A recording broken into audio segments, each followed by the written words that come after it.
Hey y'all, it's a great day to be alive. Thank you God for everything. Now I just want to talk about some of the skills that I am working on in the end of 2025, December, and going into 2026.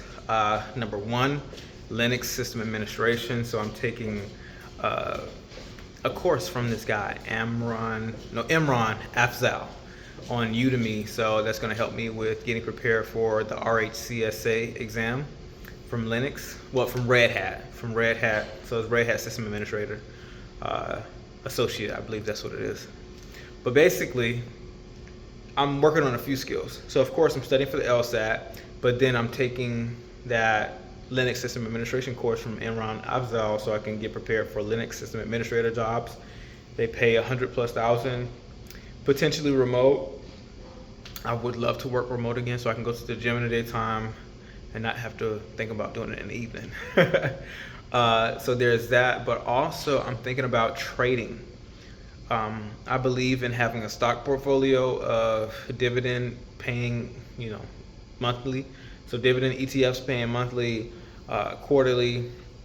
So I'm building a portfolio on that. I'm still working on learning how to pick the right dividends to invest in, because one of the things I'm thinking about right now is ETFs that have been consistently paying for 10 years at a 10% dividend yield.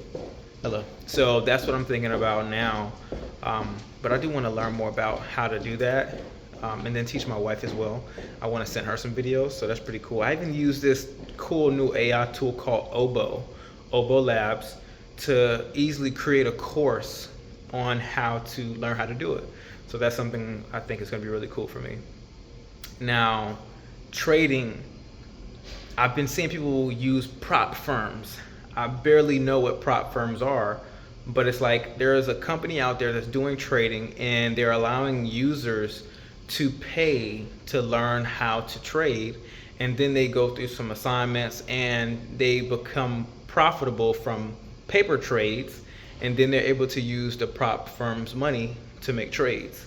So it makes total sense. Now I want to learn that, and that's something I've seen online, but more recently I'm like, hey, they're not using time for money. Like, you can use a skill set that is trading, that is forex trading, that is equities trading, and they're just trading on platforms, and they may be even using multiple prop firms and their trading platforms all at one time, and they're doing what's called copy trading, where they have trades go on one account, but they're having that same trade used across multiple accounts using different prop trader firms. They just thing called Trade Syncer, so that sounds cool. But if you can make one trade that just makes you $500 on one account, but if you had that on like 10 or 15 accounts, your return on investment is much higher if you're doing it across multiple accounts. I've even seen people talk about that when it comes to creating content. Like, if you have your content on 10 to 15 TikTok accounts, that means your distribution is going to be much better than before. So I'm looking at learning how to do trading with prop firms. So I want to disconnect my income from time and not be a slave to time, so I can get the four freedoms that, what's his name? But yeah, four freedoms: freedom of time, freedom of purpose, freedom of location, and freedom of relationships. So that's what I'm working on. But thanks for watching. Have a great rest of your day. Bye-bye.